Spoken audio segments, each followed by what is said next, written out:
Há muitas pessoas procurando o caminho de salvação.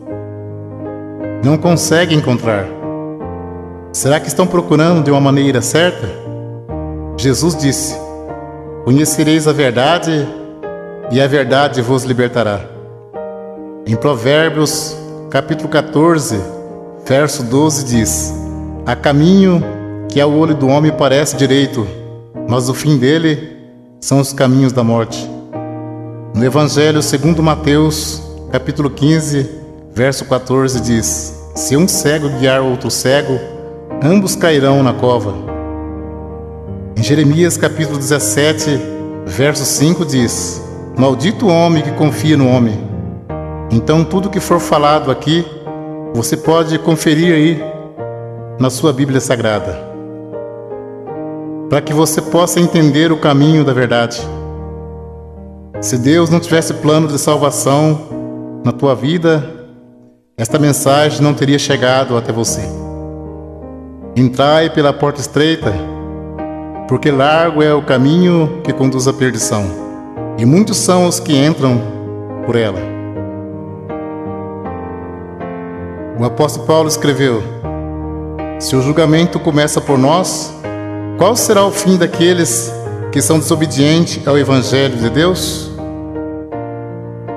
Se alguém não valorizar a palavra de Deus, com certeza dirá naquele dia: eu pensei que todos os caminhos levassem a Deus.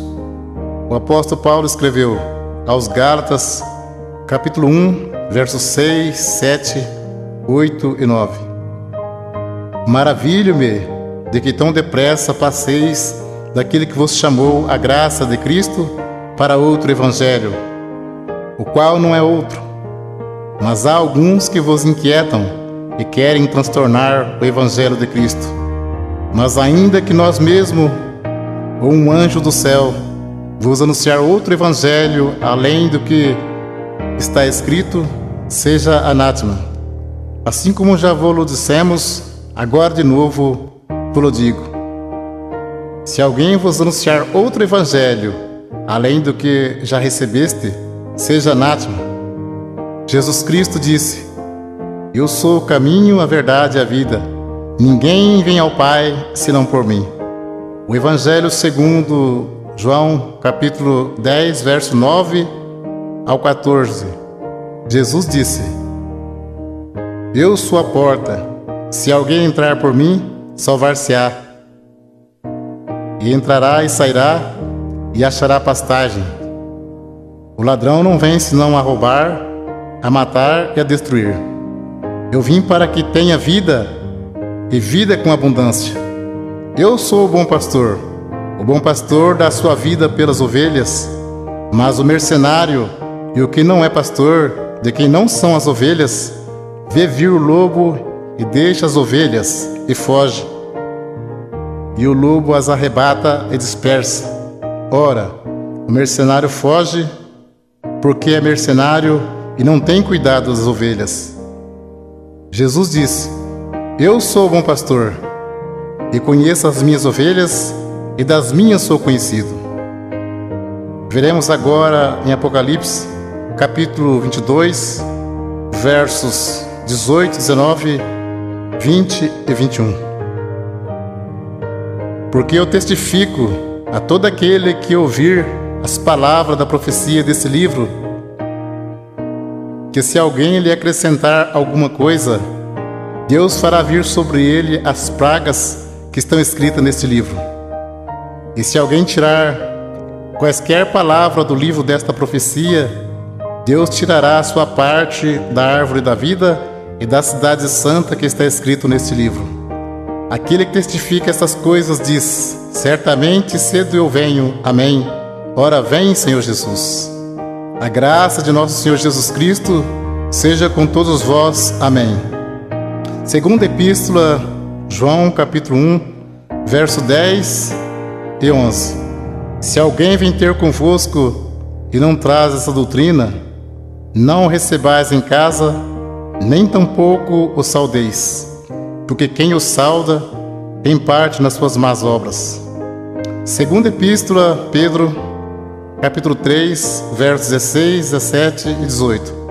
Falando disso, como em todas as suas epístolas, entre as quais há ponto difícil de entender, que os indoutos e inconstantes torcem igualmente as outras escrituras para a sua própria perdição. Vós, portanto, amados, sabendo isto de antemão, guardai-vos de que, pelo engano dos homens abomináveis, sejais juntamente arrebatados, e descaiais da vossa firmeza. Antes crescei na graça e conhecimento de nosso Senhor e Salvador Jesus Cristo. A Ele seja dada a glória, assim agora, como no dia da eternidade. Amém. Segunda Epístola a Pedro, capítulo 1, verso 20 e 21. Sabendo primeiramente isto, que nenhuma profecia da Escritura é de particular interpretação, porque a profecia nunca foi produzida por vontade de homem algum, mas os homens santos de Deus falaram inspirado pelo Espírito Santo. Se a profecia não é de particular interpretação, então não temos nada que dizer que a doutrina é de Pedro ou de Paulo, mas sim doutrina de Jesus Cristo. Para termos a salvação, precisamos ter compromisso com a palavra de Deus.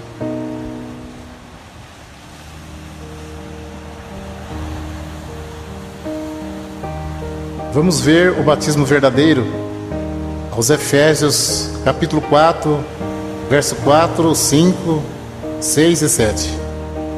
Há um só corpo e um só Espírito, como também foste chamados em uma só esperança da vossa vocação. Um só Senhor, uma só fé, um só batismo, um só Deus e Pai de todos, o qual é sobre todos e para todos e em todos.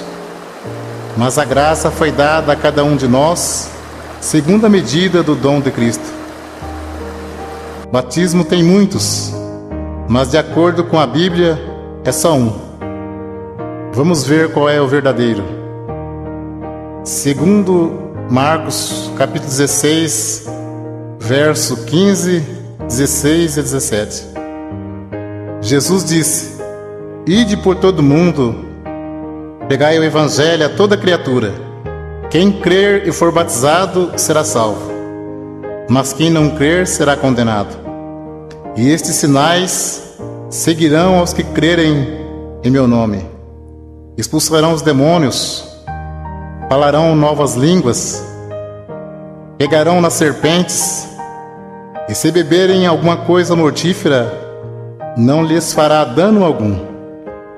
E porão as mãos sobre os enfermos e os curarão. Ora, o Senhor, depois de lhes ter falado, foi recebido no céu e assentou-se à direita de Deus. E eles, tendo partido, pregaram por todas as partes, cooperando com eles o Senhor e confirmando a palavra com sinais que se seguiram. Amém. Evangelho segundo João, capítulo 3, verso 3 ao 7.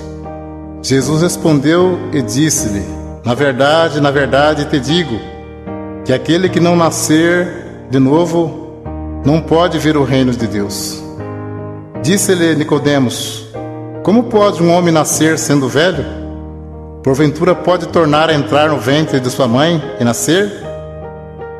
Jesus respondeu: na verdade te digo, que aquele que não nascer da água e do Espírito não pode entrar no reino de Deus. O que é nascido da carne é carne, e o que é nascido do Espírito é Espírito. Não te maravilhes de ter dito: necessário vos é nascer de novo. O novo nascimento e a regeneração só se recebe pela fé em Jesus Cristo, que pelo nosso pecado foi entregue e ressuscitou para nossa justificação.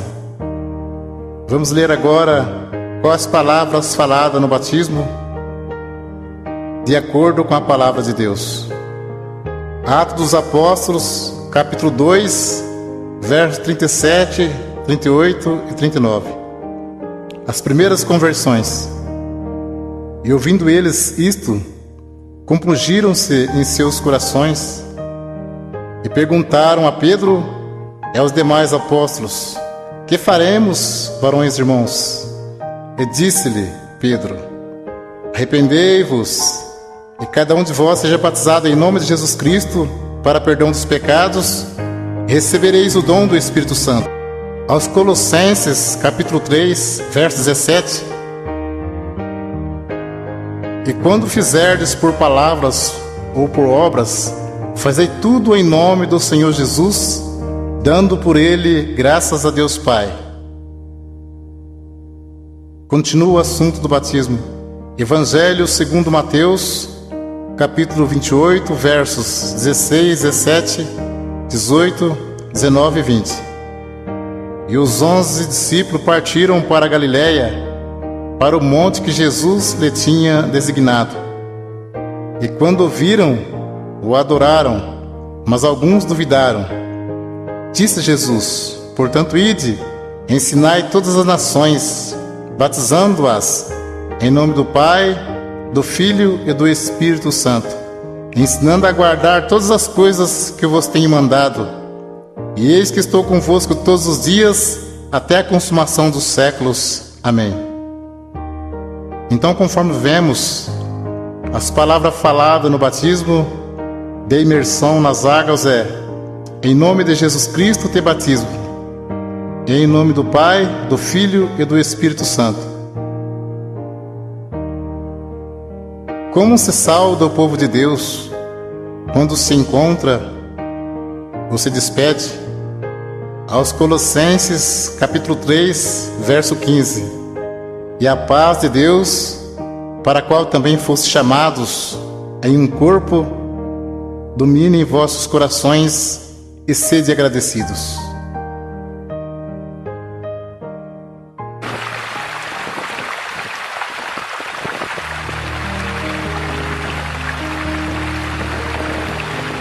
Vamos ver a doutrina Santo Ósculo.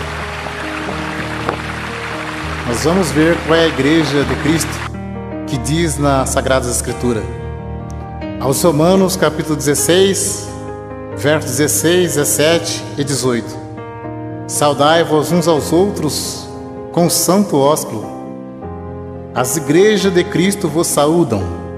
E rogo-vos, irmãos, que noteis os que promovem dissensões e escândalo contra a doutrina que aprendeste. Desviai-vos deles, porque os tais não servem a nosso Senhor Jesus Cristo, mas ao seu ventre, e com suaves palavras e lisonjas enganam os corações dos simples. Também em primeira epístola a Pedro, capítulo 5, verso 14: saudai-vos uns aos outros com o ósculo de caridade. Paz seja com todos, vós que estáis em Cristo Jesus. Amém. Vamos ver agora a doutrina do véu.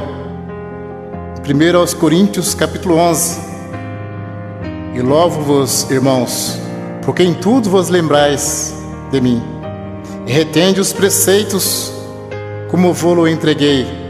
Mas quero que saibas que Cristo é a cabeça de todo varão, e o varão a cabeça da mulher, e Deus a cabeça de Cristo. Todo homem que ora ou profetiza, tendo a cabeça coberta, desonra sua própria cabeça, mas toda mulher que ora ou profetiza com a cabeça descoberta, desonra sua própria cabeça, porque é como se estivesse rapada. Portanto, se a mulher não se cobre com o véu, tosquie-se também. Mas se para a mulher é coisa indecente tosquiar-se ou rapar-se, que põe o véu. O varão, pois, não deve cobrir a cabeça, porque é a imagem e glória de Deus, mas a mulher é a glória do varão. Porque o varão não provém da mulher, mas a mulher do varão.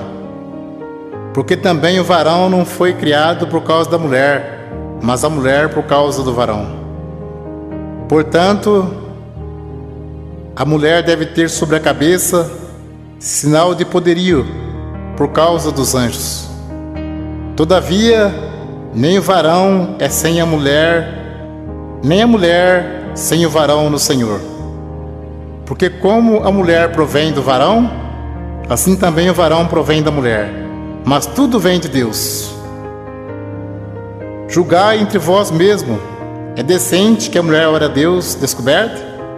Ou não vos ensina mesmo a natureza que é desonra para o varão ter cabelos crescidos? Mas ter a mulher cabelos crescidos lhe é honroso, porque o cabelo lhe foi dado em lugar de véu.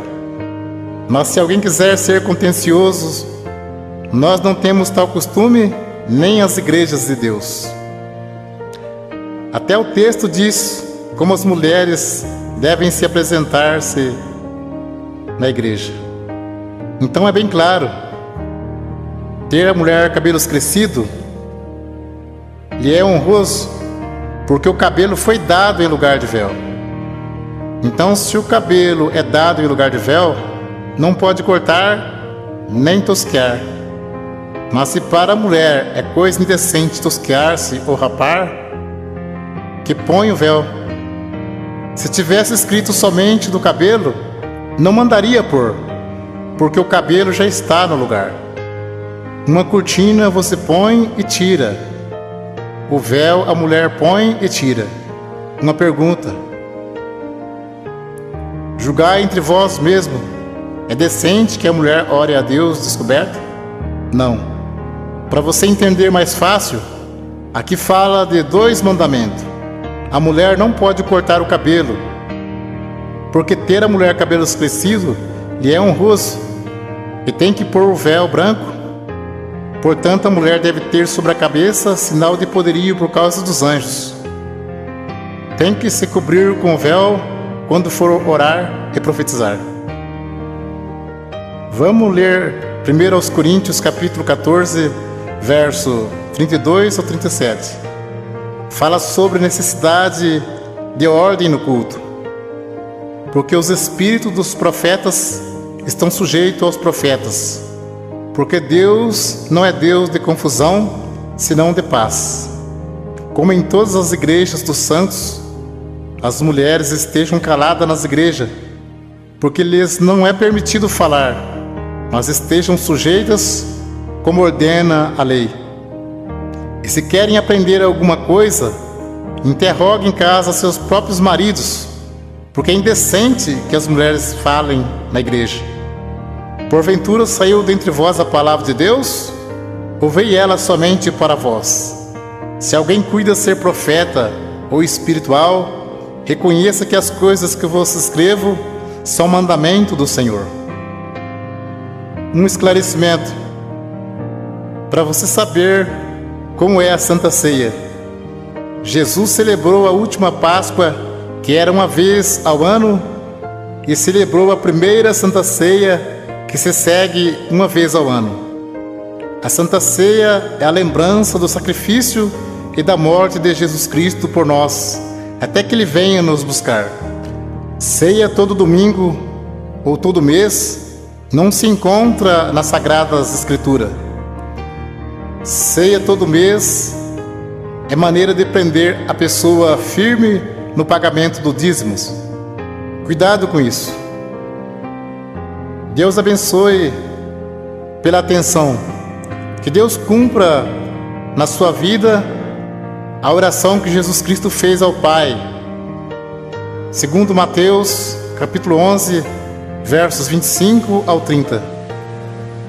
Naquele tempo, respondendo Jesus, disse: Graça te dou, ó Pai, Senhor do céu e da terra, que ocultastes estas coisas aos sábios e entendidos, e revelaste aos pequeninos. Sim, ó Pai, porque assim te aprouve. Todas as coisas me foram entregues por meu Pai, e ninguém conhece o Filho senão o Pai, e ninguém conhece o Pai senão o Filho, e aquele a quem o Filho quiser revelar. Vinde a mim, todos que estáis cansados e oprimidos, eu vos aliviarei. Tomai sobre vós o meu jugo e aprendei de mim, que sou manso e humilde de coração. E encontrarei descanso para as vossas almas, porque o meu jugo é suave e o meu fardo é leve.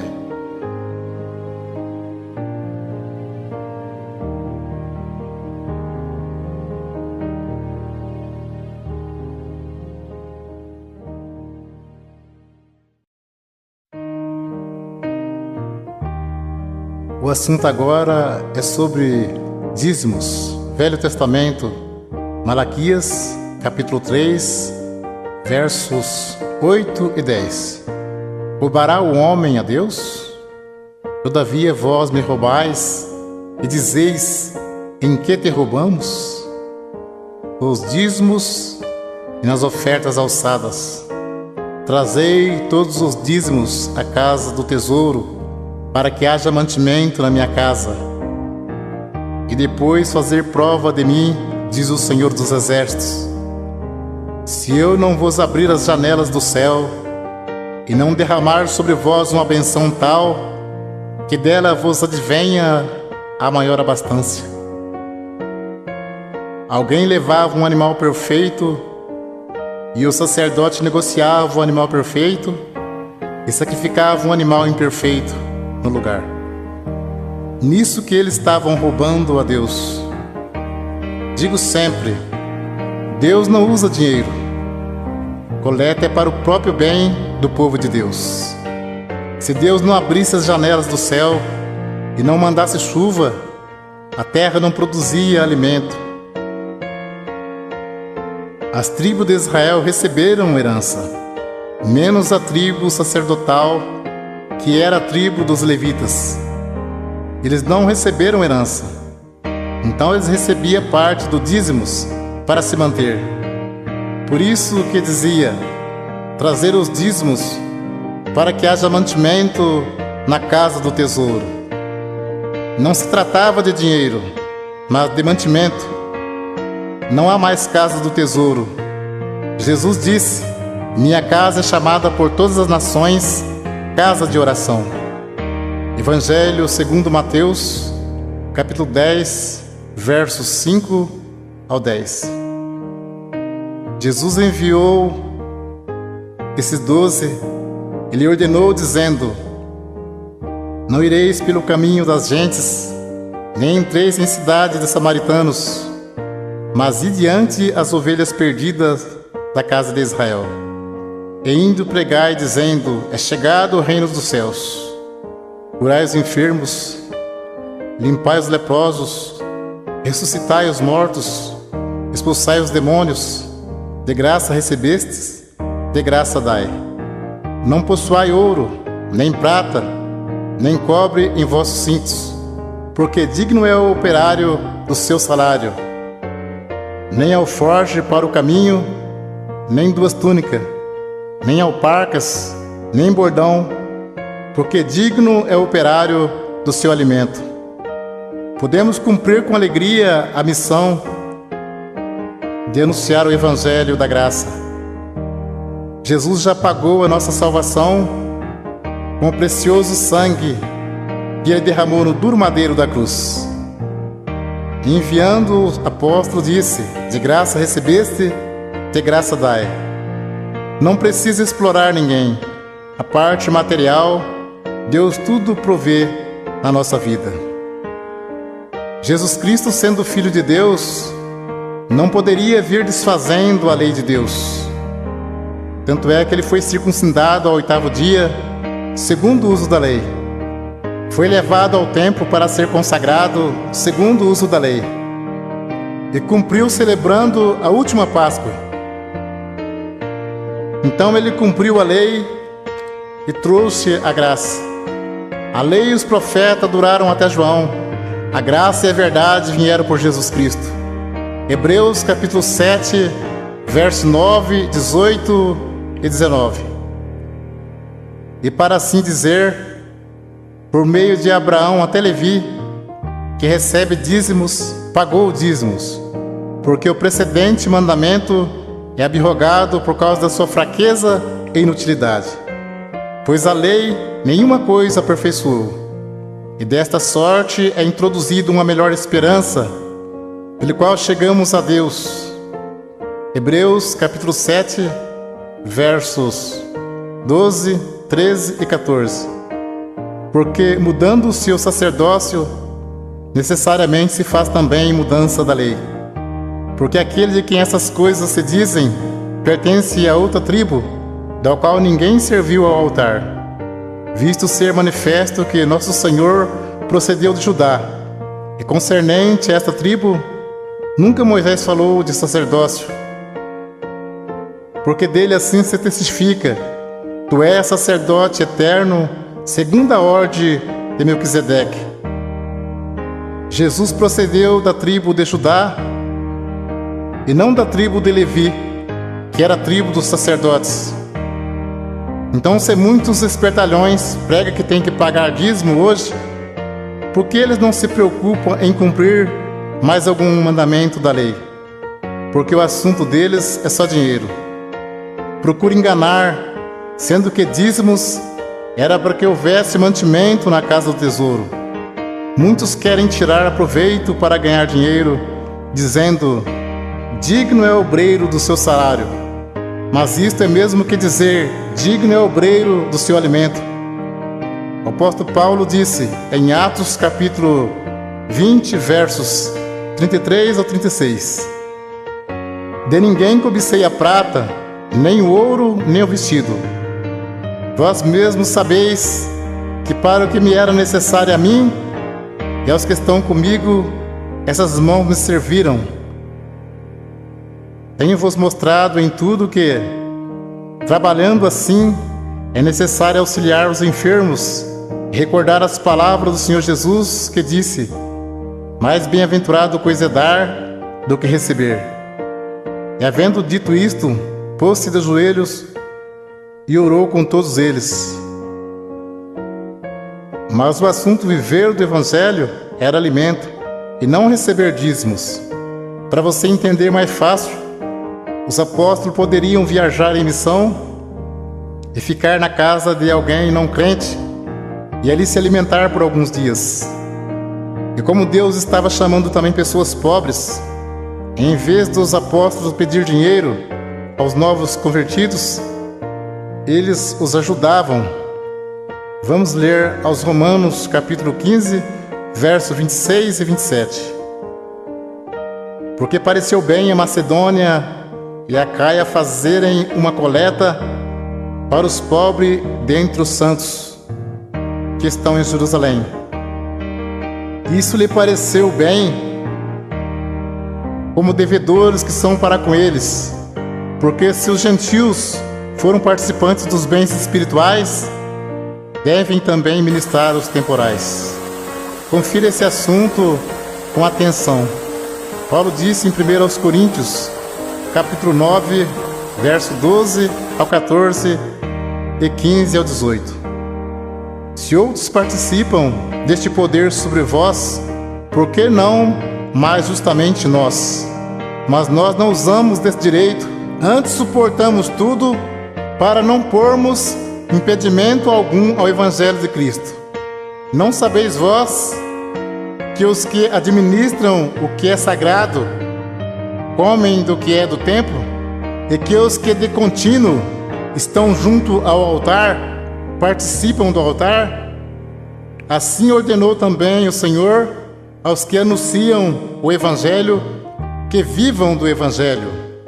Mas eu de nenhuma destas coisas usei, e não escrevi isso para que assim se faça comigo, porque melhor me fora morrer do que alguém fazer vã esta minha glória. Porque se anuncio o Evangelho, não tenho do que me gloriar, pois me é imposta esta obrigação. E ai de mim se não anunciar o Evangelho. E por isso, se eu faço de boa mente, terei prêmio. Mas se de má vontade, apenas uma dispensação me é confiada. Logo, que prêmio tenho que, evangelizando, proponha de graça o Evangelho de Jesus Cristo, para não abusar do meu poder no Evangelho. E Paulo disse: outras igrejas despojei, deixando de receber salário, para vos anunciar de graça o Evangelho de Jesus Cristo.